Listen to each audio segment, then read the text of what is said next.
طالبان کابل کې د بیلابیلو جرمونو په تور یو نوي کسان نیول شوي دي. سلام ستړي مشئ، زموږ پامیر پلس چینل ته بخیر راغلی. ملګرو که غواړئ پوه شئ ویډیو تر اخره وګورئ. په داسې حال کې چې لا هم په کابل ښار کې د وسلوالو غلاو او نورو جنایي جرمونو په اړه له خلکو سره اندېښنې شته. د طالبانو امنیتي چارواکي وایي په تېره یوه اونۍ کې په کابل ښار او ولسوالیو کې د بیلابیلو جرمونو په تور یو نوي تنه نیولي دي.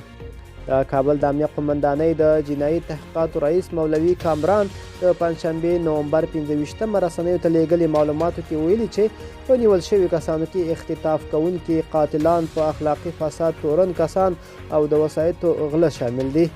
هغه ویلي په تېره یوه اونۍ کې د کابل ولایت د امنیتي قومندانۍ لخوا د کابل ښار ولسوالیو په بیلابیلو سیمو کې د بیلابیلو جرمونو په تړاو یو نوي تنه نیول شوي دي. نوموړي زیاته کړې چې نیول شوي کسان په قانوني مراجعو ته وسپارل شي.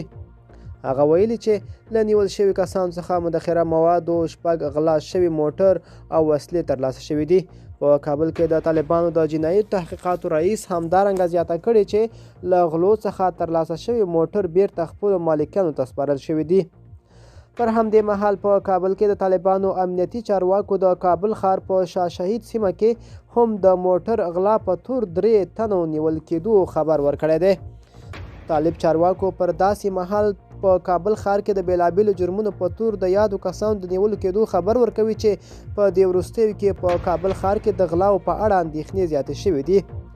په دې وروستیو کې په کابل ښار کې له ځینو کسانو څخه د وسلوالو غلو لخوا د موټرو او نورو قیمتي جنسونو د اخیستلو راپورونه ورکول شوي دي.